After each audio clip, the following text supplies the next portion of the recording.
Helen Washington was 58 years old when a nurse slipped a folded note under her hand without breaking her professional smile for the security camera. Helen had been admitted to Mercy General 3 times in 8 months. Dizziness, trembling hands, a fog she'd been blaming on grief and getting older. Each time, her son Darnell arrived within the hour, pressed clothes, worried eyes, speaking to the doctors on her behalf while she sat there, grateful. He'd been bringing her herbal tea every evening for nearly a year. "Because you never sleep well, Mom." The note said 4 words. "Don't trust your son." That same night, while Darnell was supposed to be on his way up, a text preview flashed across her phone screen before it locked. 6 words, sent to a number she didn't recognize. "She hasn't changed it yet. Relax." Then the blood work came back. And Helen Washington, retired schoolteacher, widow, mother, understood exactly what her son had been building while she was too sick to see it. He believed she already belonged to him. He had no idea who he was dealing with. Before we dive in, comment where you're watching from today.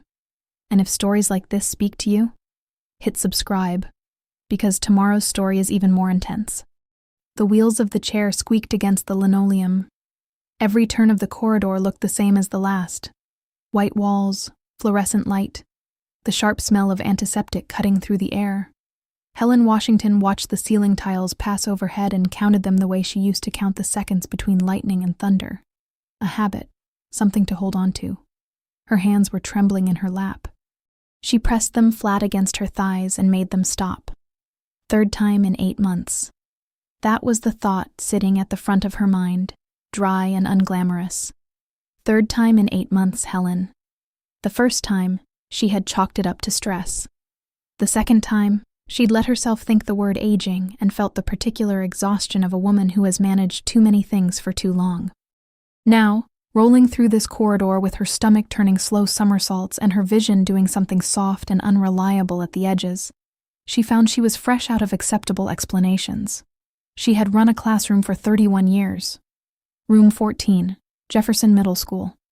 31 years of children who forgot their homework, and children who were being hurt at home, and children who needed someone to look them in the eye and mean it.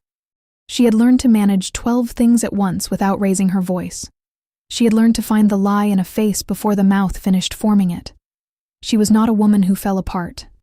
She had proven that 6 years ago when Raymond died. She had stood at that graveside in her black dress, and held the hands of people who needed holding and accepted casseroles and said thank you until the word lost its shape in her mouth. Then she had come home, sat at the kitchen table, and methodically rebuilt everything. The finances, the routines, the sense of a future that did not have Raymond in it. She had done it with a legal pad, a sharp pencil, and the same stubborn patience she had applied to every hard thing in her life. She was not a woman who needed saving, and yet, the fogginess had started. When exactly? She tried to trace it back to a clean starting point and couldn't. It had come on the way winter comes, so gradually, you miss the moment it actually arrives. There were mornings she stood in her own kitchen and felt strangely far from herself. Afternoons where a simple task, paying a bill, returning a phone call, felt like lifting something heavy with the wrong muscles. She had started blaming her age in the private courtroom of her own mind. And then one day, she heard herself doing it, and felt a hot flash of irritation so sharp it surprised her. "You are 58 years old," she had thought, standing at her bathroom mirror. Not 102. The irritation faded. The fogginess didn't. The orderly pushed her around a final corner, and there was Darnell. He was already there. He was always already there. That was the thing about her son. He materialized at the first sign of trouble with a speed that should have felt like love, and mostly did. And she was aware, distantly, that she was filing away the word mostly without looking at it directly. He was dressed well. He was always dressed well. Pressed dark slacks, a clean gray shirt, his face arranged into worry the way some people arrange flowers, with clear intention, each piece in its place. He spoke to the nurse beside the intake desk in a low, assured voice before Helen's chair had fully stopped rolling, one hand lifted to indicate he was handling this, that she was with him now, that the people in charge could relax because a competent person had arrived. Helen watched him do it. "Mom." He came to her then, hand on her shoulder, warm and immediate. I got here as fast as I could. How are you feeling? What did they tell you so far? I'm all right, she said. Her voice came out steady. It always did. He spoke to 2 more staff members before she was settled into her room. He adjusted her pillow. He asked about the menu options and whether the attending would be by soon and whether someone had already processed her insurance. He was thorough. He was kind. He was... And this was the word she kept returning to and kept setting back down, present in the way of someone performing presence for an audience. She thought about the tea. Every evening for the past several months, Darnell had brought it. A small insulated thermos from her own kitchen, smelling of something herbal and faintly bitter that she'd never been able to identify precisely. Something I found at the health store, Mom. Supposed to help with sleep. You never sleep well. She always drank it because he sat with her while she did, and she had not wanted to waste the time together. She thought about Vivian. The argument she barely remembered. How Vivian had simply stopped. Stopped calling. Stopped dropping by.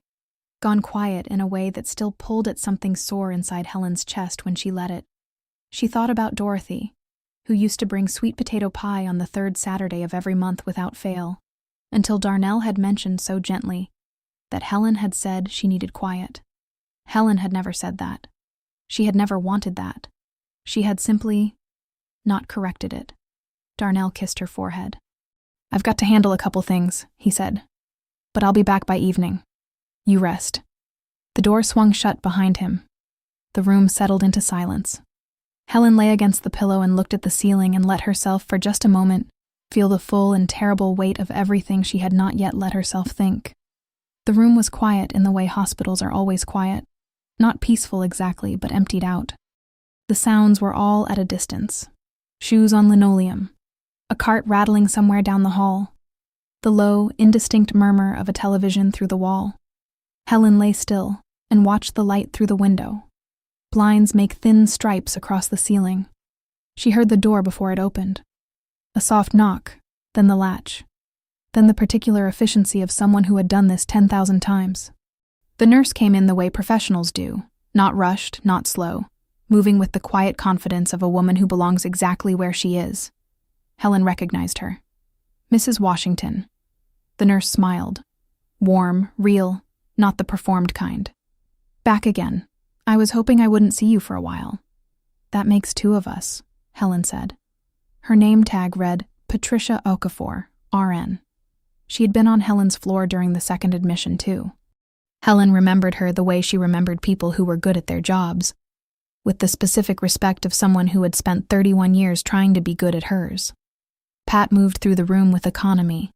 Blood pressure cuff, pulse oximeter on the finger.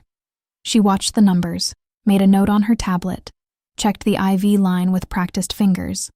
She asked Helen to rate her nausea on a scale of 1 to 10. Helen said 5, which was honest. Pat nodded. She checked the monitor by the bed, tapped something in, and tucked the tablet under her arm. Your son settled in out there? Pat asked. Casual. The kind of question a nurse asks to make conversation. He stepped out, Helen said. He'll be back later. Pat nodded again. She glanced at the small camera mounted in the upper corner of the room, the kind of glance that was not quite a glance, too brief to be obvious, too deliberate to be accidental. She turned toward the door. Then she stopped. She came back to the bedside. She reached across Helen to adjust the edge of the blanket. A small, unhurried movement, the kind that would look like nothing at all from across the room. Her hand pressed briefly over Helen's, and when it lifted, there was something beneath it. A piece of paper, folded into a tight, small square. Pat's face did not change. She straightened up, smoothed the blanket once, and said, The attending should be by in the next hour or so. You need anything before then, you use that call button. Thank you, Helen said. Pat walked out. The door closed with a quiet, final click. Helen did not move for a moment.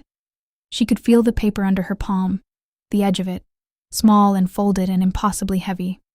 She looked at the camera in the corner of the room. She let another moment pass. Then she shifted her hand, turned her body slightly toward the window in the natural way of someone seeking light, and opened the note. The handwriting was small and precise. Don't trust your son. Ask them to run a heavy metals panel. Don't tell him. She read it twice, 3 times. Her first instinct was offense. Hot and immediate, the reflex of a mother, the reflex of a woman who had raised that boy from nothing and knew him. She felt her jaw tighten.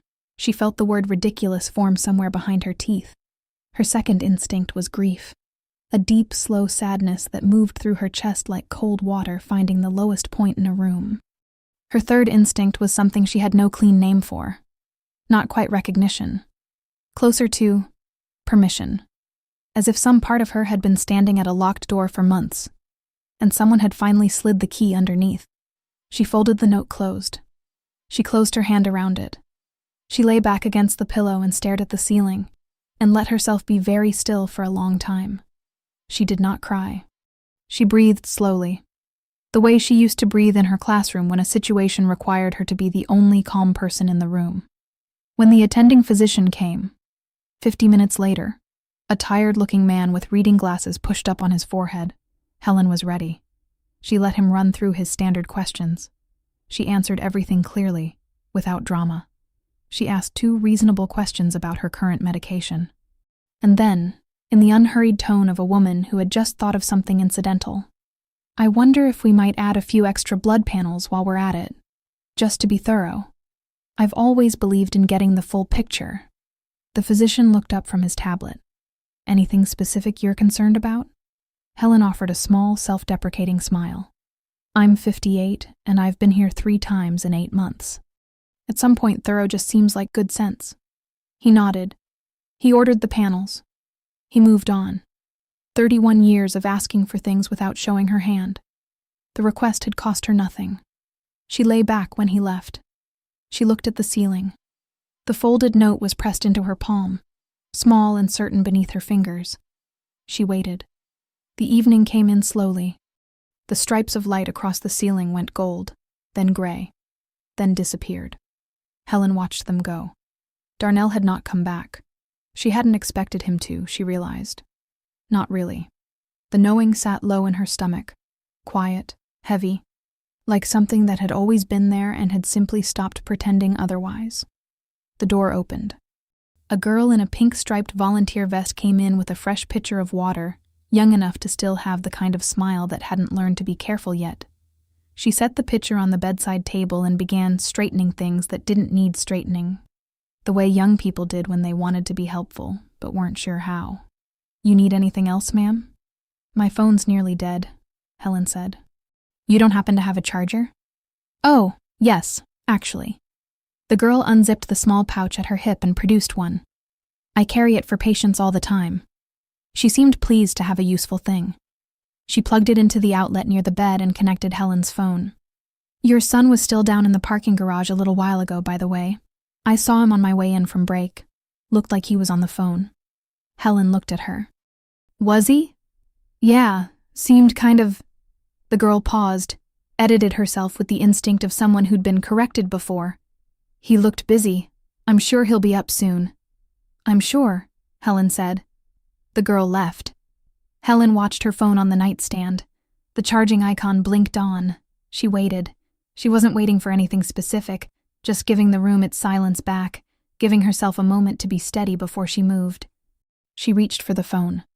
The screen lit up with the charge, and before it could lock, in the 2 or 3 seconds it took to recognize her, before the screen went dark again, she saw the notification banner across the top. A text. Darnell's name. Sent to a contact with no name saved. Just a number. She hasn't changed it yet. Relax. 6 words. The screen went dark. Helen set the phone back down. She straightened it against the edge of the nightstand so it sat parallel to the corner. A small, precise movement. The kind she made when she needed her hands to do something deliberate. She did not panic. She did not feel the sharp, hot spike of panic she might have expected. What she felt was colder than that. A settling, a locking in. The sensation of 2 things that had been slightly misaligned finally clicking into place. She reached into the fold of her blanket and took out the note. She read it again. Don't trust your son. She folded it back. She held it in her palm. She breathed. The attending came in 40 minutes later. He had changed his glasses. The reading ones were gone, replaced with the regular pair, and he moved with slightly less exhaustion than before, which told her the shift had turned a corner somewhere. He pulled up her chart on his tablet and scrolled without looking at her first. Then he looked at her. Mrs. Washington. He settled into the chair beside the bed in a way that meant the news required sitting. Some of your panel results came back. There's something I want to walk you through. Please, she said. Your thallium levels are elevated. It's not at a critical level, but it's significantly higher than it should be. That's not something we typically see without some kind of environmental exposure. He leaned forward slightly. I want to ask you, is there anything in your home environment you can think of? Old building materials, industrial exposure, anything along those lines? Helen kept her face the way she kept it when a parent came into her classroom already defensive, open, attentive, giving nothing away. I can't imagine what it would be, she said. Her voice was even, puzzled even. The voice of a woman who was hearing this for the first time and taking it seriously. Can I ask, she continued, how long something like this would accumulate in the body before a person started noticing symptoms? He tilted his head. It depends on the level of exposure. Chronic low-level exposure, weeks, months, potentially. You'd see fatigue, neurological effects, nausea, cognitive fog. He paused. Actually, some of what you've been presenting with across these 3 admissions would be consistent with… Yes, Helen said, gently, as if she were simply agreeing that the weather was what it was. He gave her another look. She smiled at him, the patient, cooperative smile of a retired schoolteacher with nothing to hide. I'd like the results kept confidential, she said, family included. HIPAA allows for that, I believe. It does, he said slowly. Good. Let's do that. After he left, she lay back against the pillow. She stared at the ceiling. She ran through it, all of it, in order, the way she used to reconstruct a classroom incident before writing the documentation. The tea every evening. The fog that followed it. Always, she understood now, always after. The hospitalizations. The doctors finding nothing definitive. Darnell in waiting rooms, hand on her shoulder, speaking on her behalf, building a picture of a woman who could not manage herself. She hasn't changed it yet. Her accounts. He was watching her accounts, waiting for access she had never given him. He had not been taking care of her. He had been building a file. She closed her eyes, and she began to plan. The discharge papers came at 9:15 in the morning. Helen signed them with the same pen she'd used to sign 31 years of report cards. Steady, clear, no hesitation. The attending gave her a follow-up referral and a pamphlet about environmental toxins that she folded in half and tucked into her purse without reading. She already knew what she needed to know. Darnell was waiting at the curb in his silver Accord, engine running. He got out when he saw her come through the sliding doors. He moved around the car quickly, the right amount of quickly, the kind that said devoted to anyone watching, and took her elbow as she stepped off the curb. You should have called me, he said. I would have come up for you. I managed fine, Helen said. He held the passenger door and she lowered herself in, and he closed it behind her with the careful click of someone performing gentleness. She watched him through the windshield as he came around the front of the car. He thought she wasn't watching his face. That was a miscalculation.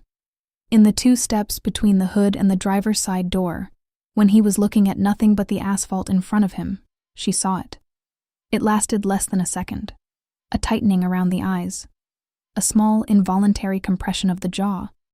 The face of a man whose timeline had been interrupted, and who was doing arithmetic about how much time he'd lost.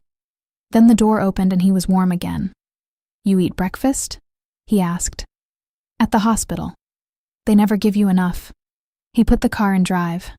I can stop somewhere. I just want to go home, Darnell. He nodded. Of course. Yes. She looked out the window the whole way. He helped her inside, settled her into the armchair in the living room, and offered to stay. She told him she was tired and needed to rest. He made the offer twice more. Are you sure you shouldn't be alone after something like that? And she let the second refusal be softer than the first, the way he expected it to be, and he accepted it. He hugged her at the door. She let him. His car backed out of the driveway, and she watched through the window until the silver hood disappeared around the corner. Then she went to the bathroom and poured the evening tea down the drain. The tin sat on the edge of the tub where he'd left it 3 days ago, waiting for her return. She picked it up, unscrewed the lid, and tilted it over the drain without ceremony. The loose leaves, dark, dried, faintly sweet-smelling, spiraled down with the water. She rinsed the tin. She rinsed it again.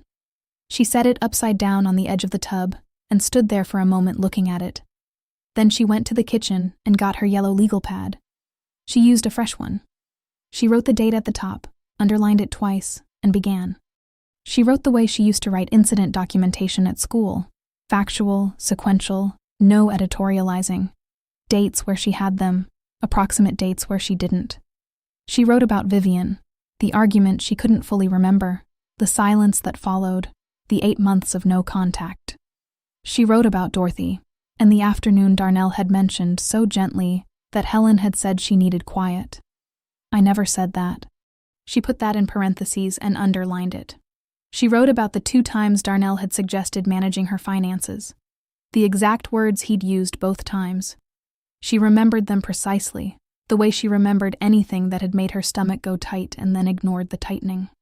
She wrote about the tea, the timing, the fog that followed, without fail, like clockwork, like cause and effect, which it was. She wrote down the 6 words from the text. She hasn't changed it yet. Relax. She put the date and the approximate time. She filled 4 pages. Then she turned to page 5, and she wrote Raymond's name at the top.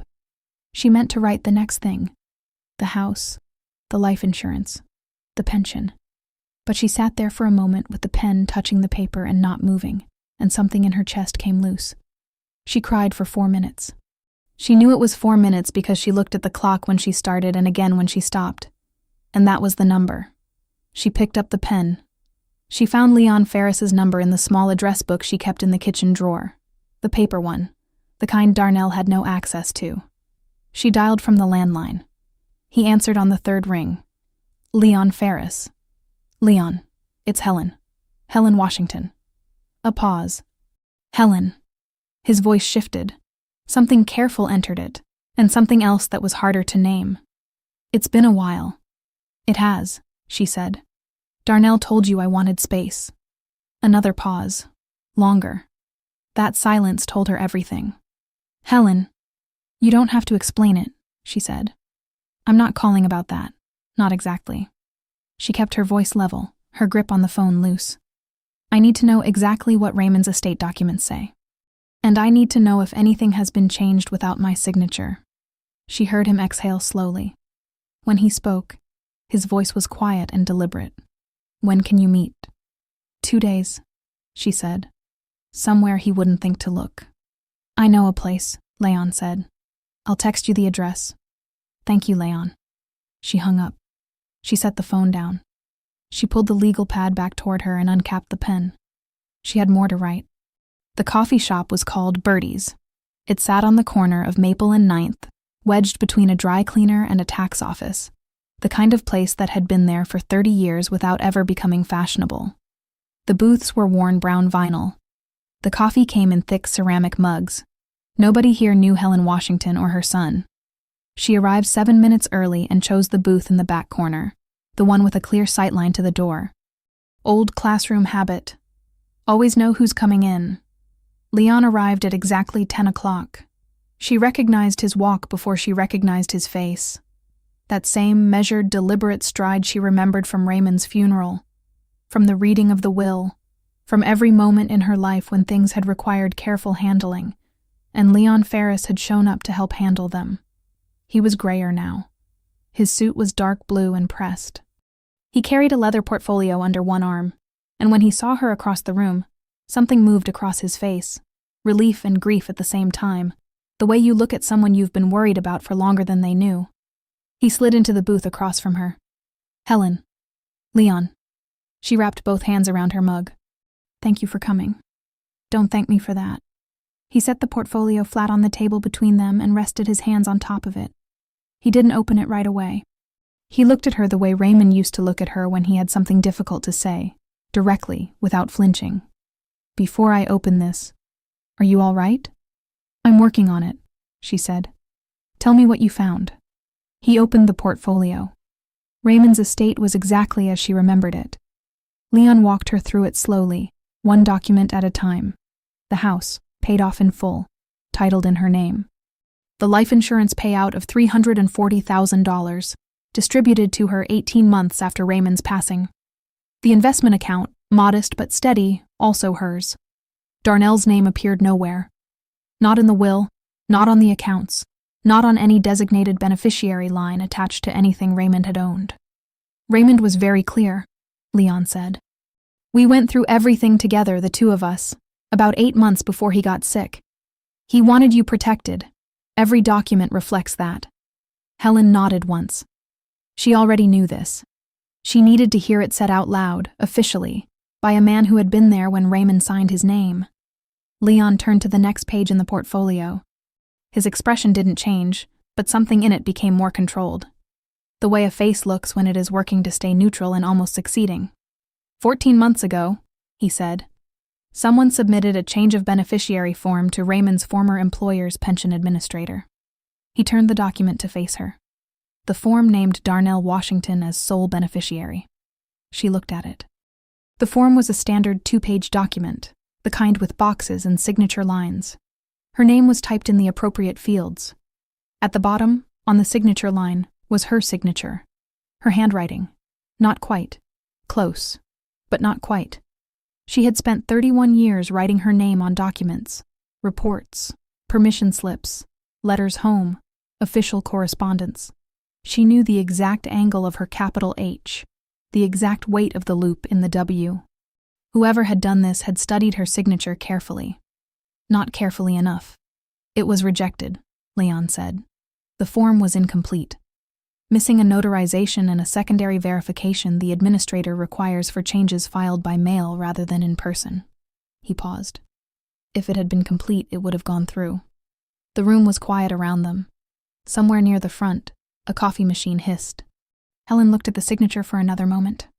Then she looked up. Forgery of estate documents, she said. Is that civil, criminal, or both? Leon held her gaze.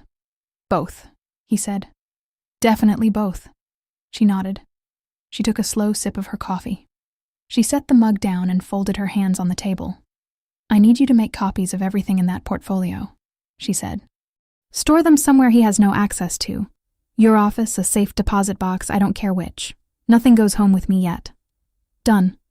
And I need you to look into something else. She kept her voice quiet and even. Whether Darnell has used my personal information, my name, my credit, my property, to apply for any loans or open any accounts. Leon looked at her steadily.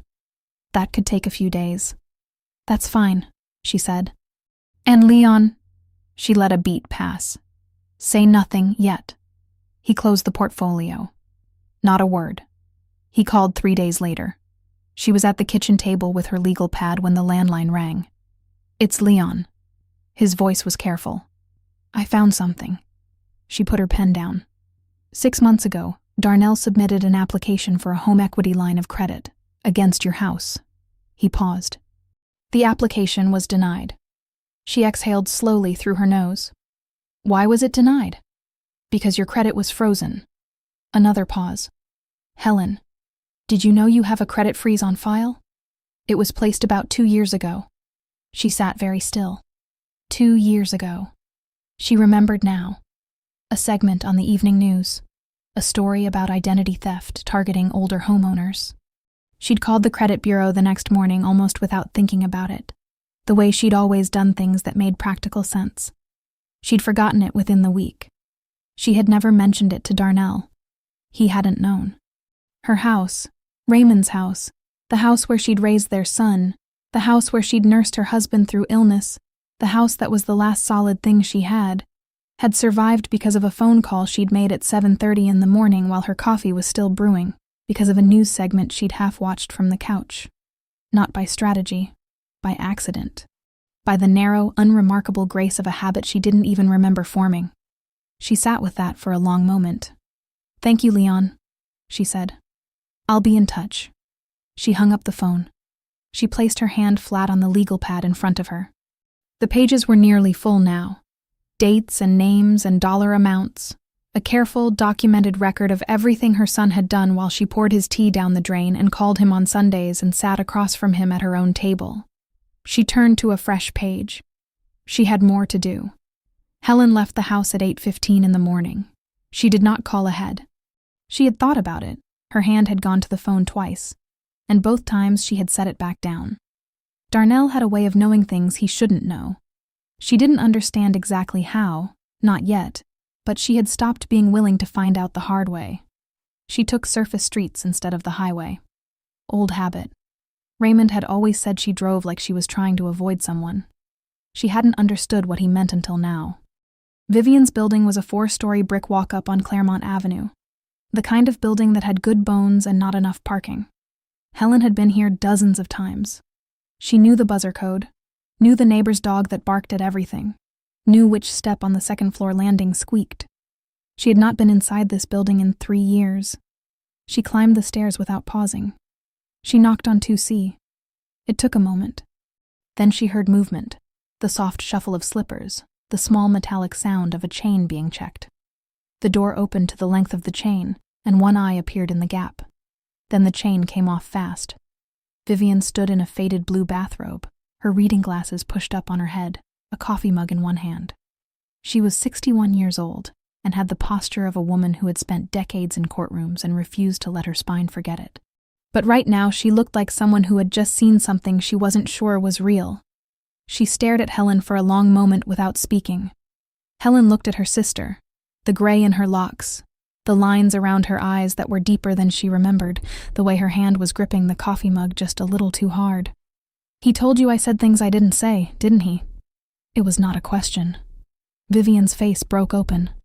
She didn't say a word. She just started to cry, not gently, not politely, but the kind of crying that had been waiting a long time to happen. Her shoulders shook. She pressed her free hand over her mouth. Helen stepped inside and closed the door behind her. She put her arms around her sister. She held on. She did not cry. Not yet. There was still too much to do, and she had learned over the past 2 weeks that grief had to wait its turn. They sat at Vivian's kitchen table for 2 hours. Between them, 2 mugs of coffee, a box of tissues Vivian pulled from the counter, and the slow, careful work of dismantling 3 years of lies. It didn't take long to see the shape of it. That was the terrible part, how clean it was. How simple. Darnell had not needed to do much. He had only needed to know where the cracks were. Vivian told her part first. About 8 months after Raymond's funeral, Darnell had called her. Concerned, he said. Gentle. He told her that Helen was struggling, that she'd said some things in her grief that she probably didn't mean, but that, for now, she needed space from people who reminded her of hard times. Then, specifically, he mentioned the financial advice. Vivian had encouraged Helen to move some of Raymond's life insurance into a higher yield account after his death. The investment had underperformed for the first year before stabilizing. Darnell told Vivian that Helen blamed her for it, that Helen had said more than once that Vivian always thought she knew best and it had cost her. "I knew you hadn't said that," Vivian said quietly. "I knew it didn't sound like you." She paused. "But I also thought, maybe grief does that. Maybe she needed someone to be angry at and I was convenient." She turned her mug in her hands. "I told myself I'd give you time." And then time kept passing. Helen absorbed this without expression. She already knew her side of it. Darnell had been subtler with her. No single conversation, just the slow accumulation of small comments. Vivian had always been a little competitive, hadn't she? Vivian had always needed to be the smart one. And then, after the investment dipped, he'd said it outright, once, carefully. "I just think Vivian feels some kind of way about what Daddy left you. Some people can't help it." She had not believed it, not fully. But she had not challenged it either. She had let it settle the way you let a small stone settle in still water. Quietly, without examining what was underneath. That was the architecture of it. Not one wall. Just enough pressure, placed correctly, to let distance do the rest. 2 targeted lies. 3 years of sisterhood. 61 years of shared history, shared losses, shared everything, quietly suffocated by 2 targeted lies. Vivian wiped her face with the back of her hand. When she looked up again, her expression had changed. The grief was still there, but something else had moved in front of it. Something harder and more purposeful. "Okay," she said. Her voice was steady now. "Tell me everything." Helen told her everything. She told it the way she'd written it on the legal pad. In order, with dates where she had them, with the kind of clarity that came from having already organized the information once.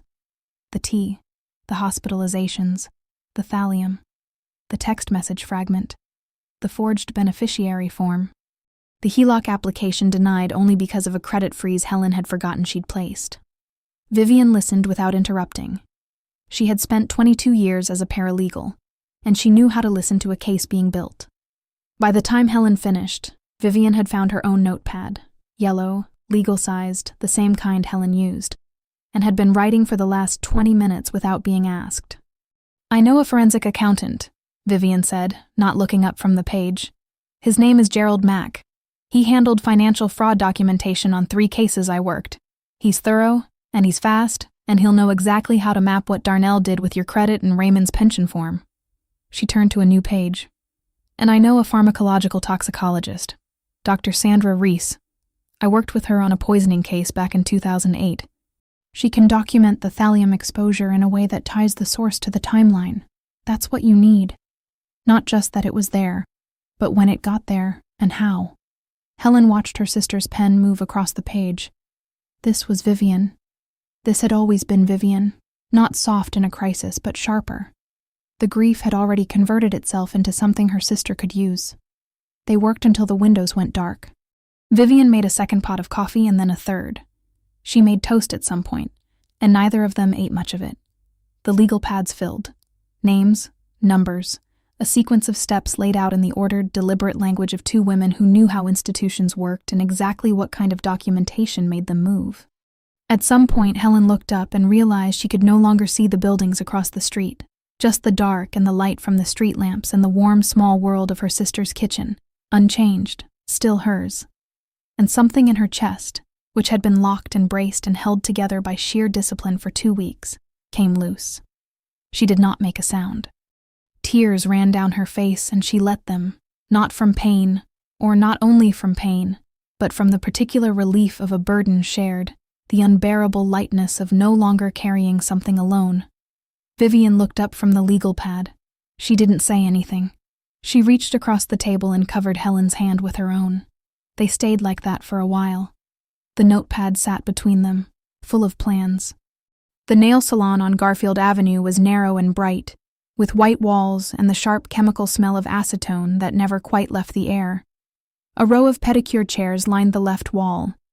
The polished display took up the entire right side, hundreds of small bottles organized by color, from the palest pinks at one end to the deepest blacks at the other. Helen arrived 20 minutes early. She chose a seat near the middle of the Polish display where she could see the door. She picked a color without much thought, a deep burgundy, the kind she hadn't worn since Raymond was alive, and settled in with the unhurried ease of a woman who had nowhere else to be. The technician, a young woman with a long braid and careful hands, had just started on Helen's left hand when the door opened. Tanya Mills was 29 and pretty in the way that took some effort. Eyelashes done, edges laid, a cream-colored tracksuit that looked simple, but wasn't. She came in with the easy confidence of someone moving through a familiar space, already reaching into her bag for her phone, already nodding at the girl at the front desk. Then she looked up and saw Helen. She stopped moving for exactly 1 second. Then she smiled, bright, warm, just a half-beat late. "Miss Helen." She came over and bent to kiss her cheek. "I didn't know you came here." "First time," Helen said pleasantly. "Vivian recommended it." Something shifted in Tanya's eyes at the name. Small, gone almost immediately. "How are you feeling?" Tanya settled into the chair beside her, pulling off her shoes. "Darnell said you've been doing better." "Much better," Helen said. "Thank you for asking." They talked about nothing for a while. The weather. A restaurant on 5th that Tanya had tried last week. Helen asked about her job, and Tanya talked about her recent promotion with the careful pride of someone who had worked hard for something. Helen listened with genuine attention, nodding in the right places, asking a follow-up question here and there. She watched Tanya's hands. They were still on her lap. A little too still. The technician asked her twice which color she wanted, and both times Tanya said she was still deciding. She wasn't looking at the polish. She was watching Helen the way a person watches something they expect to move suddenly. Helen let the silence sit for a moment. Comfortable, unhurried. The acetone smell drifted between them. Then she said, in the same easy tone she'd been using all morning, "Tanya, I know what Darnell is planning." Tanya's eyes came to her face. "I'm not angry at you," Helen continued. "I want to be clear about that, but I need to know whether you want to be standing beside him when it all falls apart." The technician was focused on Helen's ring finger. A small radio near the back played something soft and indistinct. Tanya looked down at her cuticles for a long moment. Her jaw moved, just slightly, like she was working out what shape her answer should take. Then she started talking. It came out in pieces, but Helen had spent 30 years reassembling pieces, and she had the full picture before Tanya finished. Darnell had been in contact with a conservatorship attorney for at least 4 months. Tanya had seen the paperwork on his desk, a thick folder, his name and Helen's name both visible on the top sheet, and had asked him one time, whether it was really necessary. He had said Helen wasn't doing well, that it was the responsible thing, that he was protecting her. Tanya had not pushed further. She had told herself it was a family matter and let it go. The plan, as she understood it, was to file within 90 days. The hospitalizations were the foundation. Documented evidence, Darnell had called them, of ongoing cognitive decline. Once a court-granted conservatorship, he would control Helen's assets, the house, the accounts, all of it. Helen listened to all of this without changing her expression. What she felt was happening somewhere below her face, something cold and confirming. Not surprise. The opposite of surprise. The hospitalizations were never about hurting her. They were about building a file. She had not been his target. She had been his paperwork. Tanya's voice had dropped low. She said she didn't know anything about, she paused, about the medical part. Whatever was in the tea. That part was news to her, and Helen could see from the way the color left her face that she was telling the truth about that at least. "I should have asked more questions," Tanya said quietly. She was looking at her lap. "I know that." Helen looked at her for a moment. "Yes," she said. "You should have." It was not cruel. It was simply true. And Helen had never seen the point in dressing the truth up for people who were old enough to recognize it. She thanked Tanya for her time in the same warm, unhurried voice she'd used all morning. She complimented her on the promotion. She tipped the technician generously, picked up her bag, and walked out of the salon with straight shoulders and a face that gave nothing away. The parking lot was bright and nearly empty. A cart return rattled somewhere nearby. Helen stood beside her car, the burgundy polish still tacky on her nails, and called Vivian. Vivian picked up on the second ring. Helen said, "We move in 2 weeks." Vivian's kitchen table was covered by 8 o'clock Sunday morning. Legal pads, folders, 2 highlighters, and a pen that Vivian kept clicking open and closed while she thought. A pot of coffee between them, already half gone. The Sunday paper had been pushed to the far edge and forgotten. Helen sat across from her sister with her own legal pad open, the top page dense with her careful, even handwriting. 31 years of lesson plans had given her a particular way of organizing information.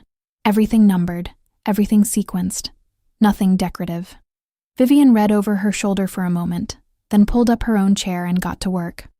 They moved through it systematically, the way 2 women who had both spent their careers inside institutional systems knew how to move. No detours, no rehearsing feelings that had already been felt. There was a list. They worked the list. Leon met Helen at his office Monday morning at 9 sharp. She updated her will entirely. The power of attorney, which had named no one since Raymond died, was transferred to Vivian, notarized before she left the building. Her banking came next. New accounts opened at a different institution, new passwords, new contact information. The old accounts stayed open and active, just enough movement in them to look normal. Darnell knew those account numbers. Let him keep watching something that no longer held anything real. The house took the longest. Leon walked her through every line of the revocable trust documents, and Helen read every word herself, rather than simply signing where he pointed. She had always read everything herself. It was the kind of habit that had once seemed excessive, and now seemed like the only sane way to have ever lived. She signed with a steady hand. The house went into trust, herself as trustee, Vivian as successor. Whatever happened next, no one was taking that house. Leon stapled the final set of documents and slid them into a folder. He pressed it across the desk to her with both hands, like it was something worth treating carefully. She told him Friday. He nodded and wrote it down. Adult Protective Services occupied a beige office suite on the 3rd floor of the county building downtown. The waiting room smelled like old carpet and recycled air. Helen did not fidget. She sat with her folder on her lap and her back straight, and waited until her name was called. The caseworker who met with her was a tired-looking man in his 40s named Mr. Reyes, with reading glasses pushed up on his forehead, and the practiced patience of someone who had heard a great many difficult things. Helen did not arrive as a woman in distress. She arrived as a woman with documentation. She explained the situation in the ordered, unhurried language of someone who had spent 3 decades writing incident reports and parent communications and academic assessments. She named dates. She cited specific events. She described the thallium finding without drama and the conservatorship plan without embellishment. She told him she was not here because she needed someone to intervene. She was here to create a record, a clear, dated, witnessed record, of her mental competence, her awareness, and her account of events, filed before anything else moved. Mr. Reyes had stopped writing twice just to look at her. By the end, he had 4 pages of notes and a formal intake number assigned. He told her a copy would be kept on file and retrievable by any court upon request. She thanked him and left. Her physician, Dr. Ama Osei, was a compact woman with close-cropped hair and a manner that was warm, but never imprecise. Helen had been her patient for 11 years. She walked doctor. Osei threw the full timeline that afternoon, the tea, the episodes, the hospitalizations, the thallium panel, and laid her legal pad on the exam table between them like evidence, which it was. Dr. Osei listened without interrupting. When Helen finished, the doctor was quiet for a moment. Then she said, "You understand I'm required to report this." "I'm counting on it," Helen said. The report went in that evening. A detective named Broward, young, methodical, the kind of man who wrote everything down twice, called Wednesday and met with Helen at a coffee shop Thursday morning. He arrived with a notebook. She arrived with copies of everything, organized by date and labeled in her handwriting, each section paper-clipped and tabbed. He looked at the stack for a moment before he opened his notebook. They spoke for 40 minutes. She answered his questions directly and completely. At the end, she told him plainly that she would be conducting the family confrontation herself, and that the legal apparatus could proceed on its own timeline from there. He looked like he wanted to argue. He didn't. He took the documents and shook her hand. Leon filed on Friday. Fraud, forgery, financial elder abuse. 3 counts, fully documented, the forged beneficiary form attached as Exhibit A. That evening, Helen called Darnell. "Hey, baby," she said, warm and easy. "I've been thinking. I've been keeping to myself too much lately. I want to do Sunday dinner. At the house. Just like we used to." A small pause. Then his voice came back, loose with relief. "Yeah, Mom. Absolutely. That sounds really good." She set the phone down on the counter. Then she went to the refrigerator, took stock of what she had, and began to cook. The table looked the way it always had when Helen meant it. The good plates, cream with a thin gold rim, a wedding gift she had used for every occasion worth marking. A pressed linen tablecloth in deep burgundy. Fresh flowers from the garden, dahlias and something small and white she'd clipped from the side yard, arranged in Raymond's mother's pitcher because it was the right vessel for them, and she was done putting her best things away.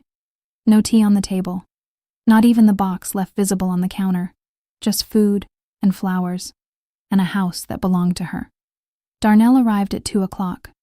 He knocked twice and let himself in with his key, a habit she had never corrected and did not correct now. She heard him come through the front door, heard him pause in the hallway the way people do when a room sounds different than they expected it to. Then he stepped into the kitchen and stopped. Vivian was at the counter, slicing bread, her back straight and her movements unhurried. She turned when she heard him. She did not smile first. Helen watched from the stove. The pause lasted less than 2 seconds. Darnell's recovery was smooth, genuinely impressive if you didn't know what you were looking at. His face opened into warmth. He crossed the kitchen and opened his arms. "Auntie Viv."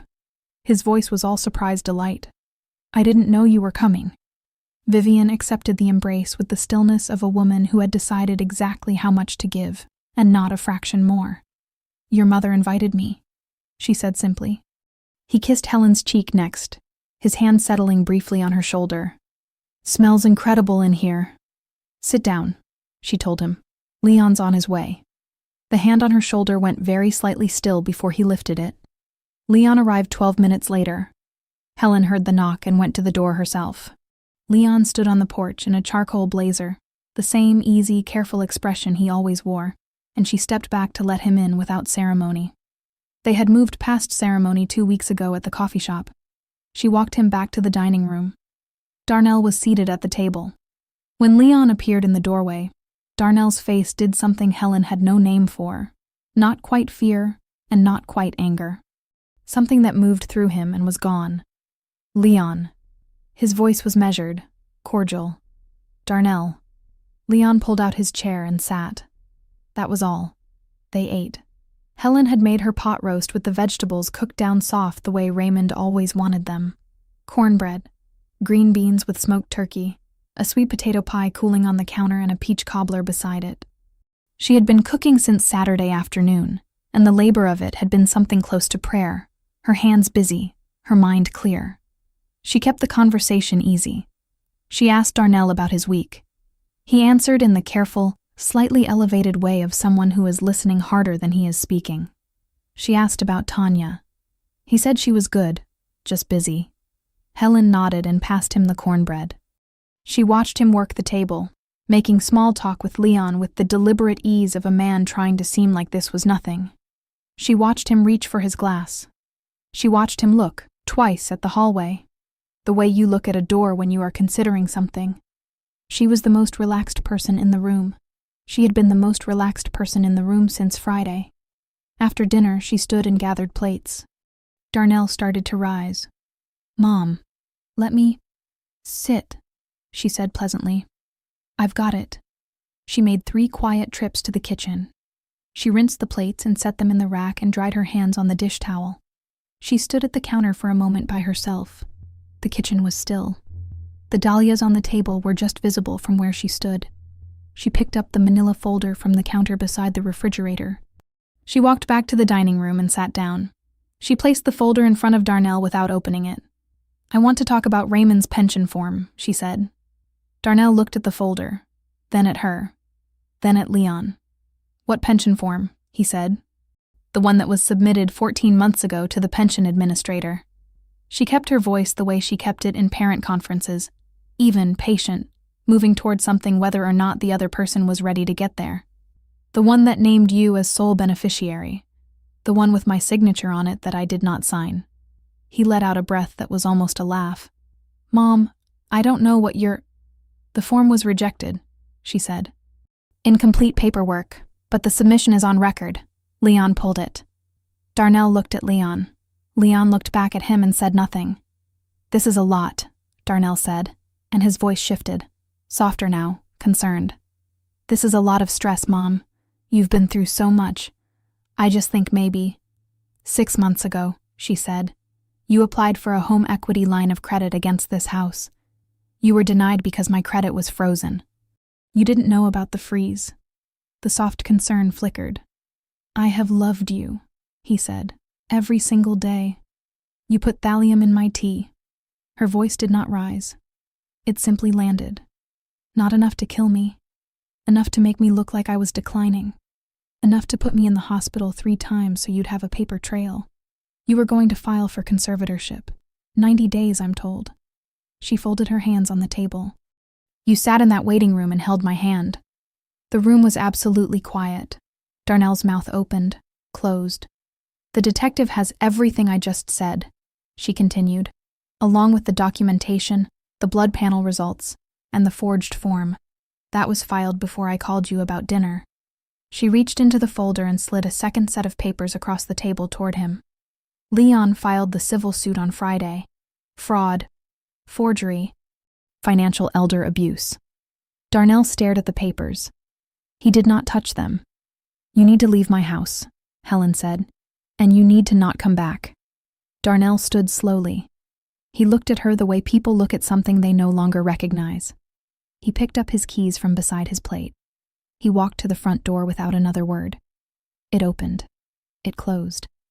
The sound of it settling in the frame was very small, very final. Vivian reached across the table and placed her hand over Helen's. Helen sat with that for a moment. The flowers. The good plates. Raymond's mother's picture. Then she looked at her sister. Pass me the cobbler, she said. The sun came through the kitchen window at 7:42 in the morning the way it always did in late October. Low and amber, cutting across the counter in a wide stripe that warmed everything it touched.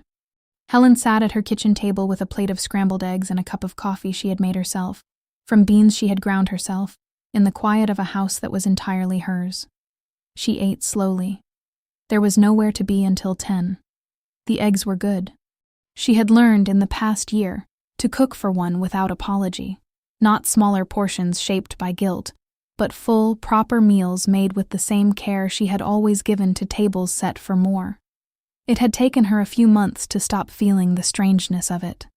Now it felt like what it was. Ordinary and earned. The Tuesday morning news played low on the counter radio. She wasn't really listening to it. She was thinking, loosely, about Thursday. Vivian was coming for dinner. She had been coming every Thursday for 11 months now, and the rhythm of it had become one of the steady, solid things Helen counted on without having to think about it. Last week they had eaten baked chicken and argued warmly about a novel Vivian had insisted she read. The week before, Vivian had brought her forensic accountant friend along unannounced, and Helen had set an extra plate without a word, and they'd all had a perfectly good time. 3 years of silence, and now this. Thursday, every week, like it had always been that way. It almost had, before Darnell. She let herself think about him briefly, the way she sometimes did. Not long, not with any particular feeling. More the way you check a door you already know is locked. He had pled down. The attorney negotiated it, reduced charges, a controlled exit from what could have been considerably worse. He served 14 months. She had not attended any proceeding. She had submitted her documentation when asked, and let the system do what systems are built to do. He came out with a felony on his record and almost nothing else. The civil judgment had been substantial. Leon had been thorough. Whatever Darnell had managed to hold on to going in, he didn't hold on to coming out. She had heard, through no effort of her own, that he was living in another city now, working something retail. She did not know the details and did not want them. He was not destroyed with any drama. He was simply smaller than he had planned to be. A man who had bet everything on his mother's blindness and found out, too late, that she had simply been choosing where to look. That was enough. She didn't need more than that. Tanya's consequence had been quieter and, in some ways, more precise. She wasn't charged with anything criminal. The evidence didn't support it, and Helen hadn't pursued it. But her name was in the civil proceedings as a witness with prior knowledge of the conservatorship plan. The deposition was public record, the way depositions are. Her employer, a financial services firm that cared deeply, as such firms do, about the reputations attached to their employee roster, had come across it during a routine background check update while Tanya was still in her probationary period. They let her go quietly. No drama there, either. Helen didn't feel satisfaction about that exactly. When she thought about Tanya, which wasn't often, what she felt was something closer to a tired sadness, the particular kind that comes from watching someone trade their own integrity for the comfort of not getting involved, and then find out that comfort had an expiration date.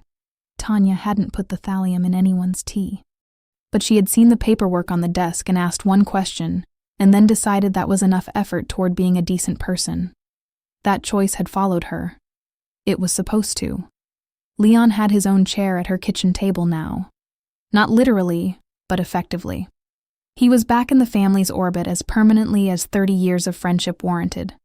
He had rebuilt the estate documentation from the ground up, The will updated, the trust properly structured, the power of attorney clean and witnessed and locked in a fireproof box in his office. He called on the second Wednesday of every month to check in, and she called him whenever something needed looking at. It was a working relationship built on the foundation of Raymond's friendship, and it held. She had filed the written commendation for Nurse Pat Okafor the month after the civil suit was resolved. She had written it herself, carefully, specifically, in the language of documentation she knew how to use, and submitted it directly to Mercy General's chief nursing officer. She named the pattern Pat had identified across multiple admissions. She described what that observation had made possible. She requested that it be placed in Pat's personnel file and acknowledged formally. She had received a response. The hospital had reviewed its protocols for caregiver-related admissions. That was right. That was how it should work. The note itself hung in her home office, framed on the wall beside Raymond's photograph. Not because she needed reminding of what happened, but because she had decided deliberately that it deserved a place, that a small act of moral courage by a woman who owed her nothing was the kind of thing worth keeping visible. Don't trust your son. She had read it and known, and she had acted, and she had won. She finished the last of her eggs and carried her plate to the sink. She rinsed it and set it in the rack and dried her hands on the dish towel hanging from the oven handle. Then she stood at the kitchen window. The light was still coming in, wide and warm across the sill she had repainted herself last spring. A soft white, 2 coats on a Saturday, when Vivian came over and sat on the porch and talked to her through the open window the entire time. The yard beyond the glass was hers. The mortgage was paid. The trust was filed. The locks had been changed 11 months ago, the day after Sunday dinner, without ceremony. She was not waiting for anyone. She was at last, simply here. Thank you for watching until the end. If this story meant something to you, hit subscribe and turn on notifications. I've got 2 stories on the screen that you have to watch next. Have a great day.